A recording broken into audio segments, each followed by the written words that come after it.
That does it for us. The Readout with Joy Reid is up now. Hi, Joy. Always great to see you.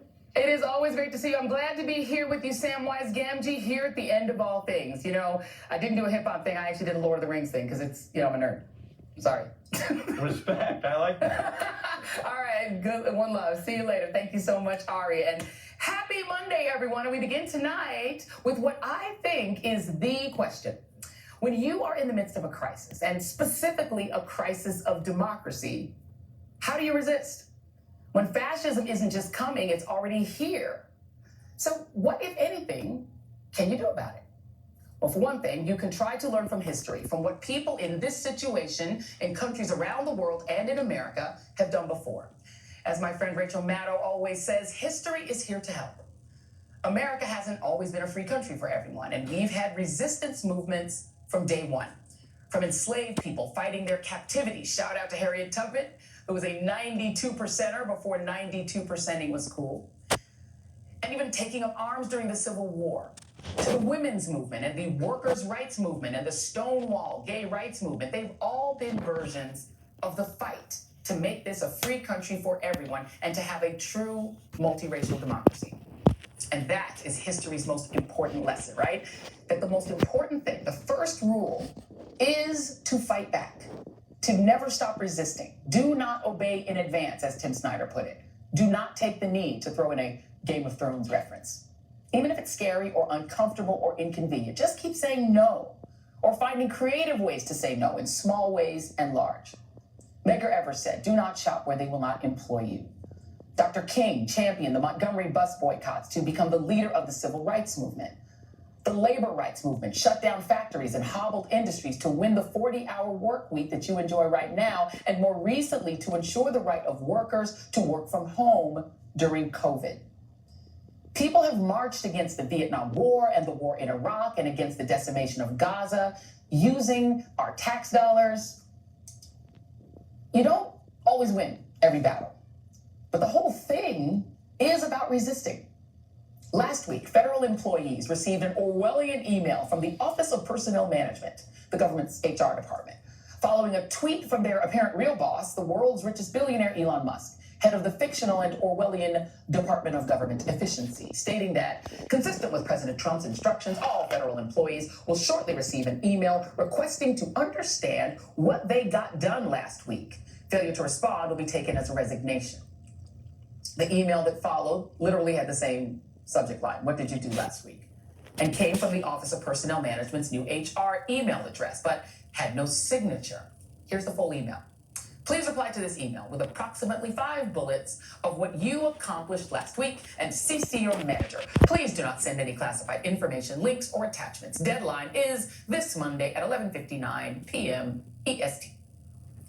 The Saturday email kicked off a flurry of, shall we say, varied responses from the various podcasters, reality show hosts, and semi-famous people who run the agencies in our trumped-out federal government.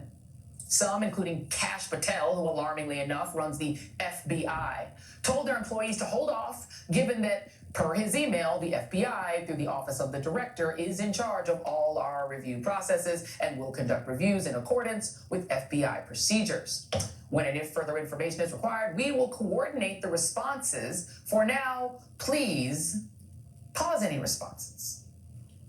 Others, like Robert F. Kennedy Jr., emailed his department that the OPM email was legitimate and instructed them to read and respond per the instructions by the Monday evening deadline. However, per Sam Stein of the Bulwark, one agency under HHS took the opposite stance. Matthew Memoli, the acting director of the National Institutes of Health, emailed his team to tell them to please hold on responding until receive further guidance. Sam Stein is also reporting that HHS is backtracking on the Elon email and saying not to respond. Employees at the Department of Justice and Department of Defense are also being told not to respond. And you thought your HR department was chaotic. In short, nobody really knows what to do. Just the usual Trump world reality show chaos. But the email presented Americans with one of the other really perfect responses to fascism: ridicule. Journalist Allison Gill from a Substack called The Breakdown posted some of the best fictional responses that appeared online in response to the question, what would you really like to say in your response?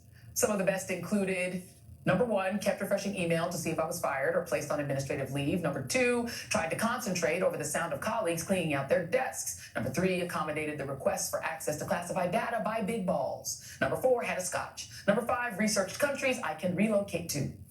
Another one said, drank it old-fashioned. Number two, took a nap. Number three, delighted coworkers with sarcasm. Number four, dropped a tray of chocolate-covered pretzels in the conference room before the town hall. Number five, put Black History Month stickers on bulletin board and gave out emotional support dumpster fires.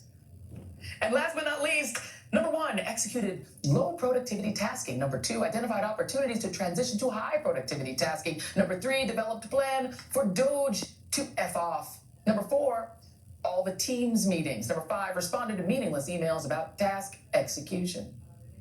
The point being, other than it being hilarious, that this regime that we find ourselves living under is producing massive chaos and trauma in the lives of federal workers and in the country. Just look at this latest round of protests at Tesla dealerships, at town halls.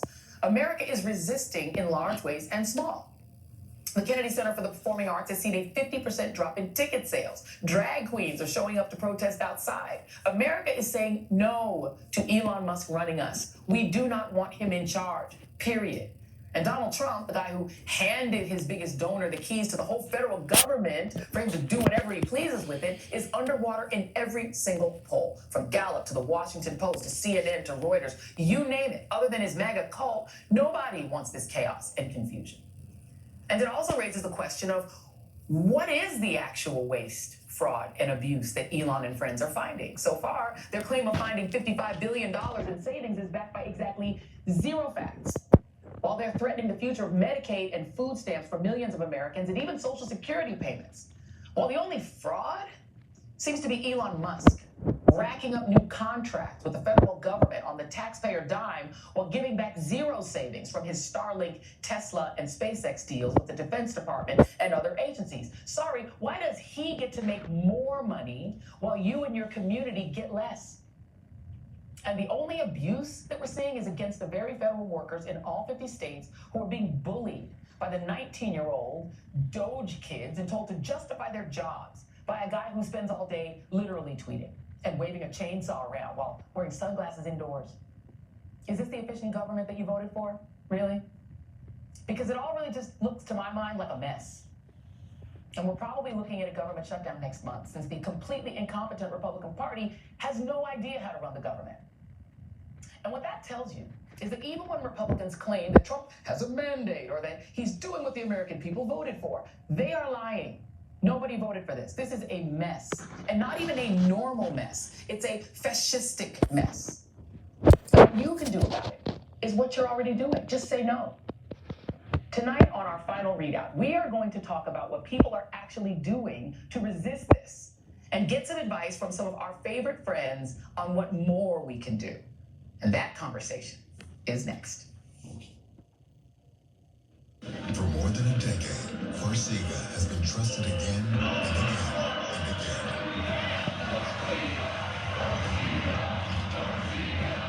Ask your doctor about Farxiga.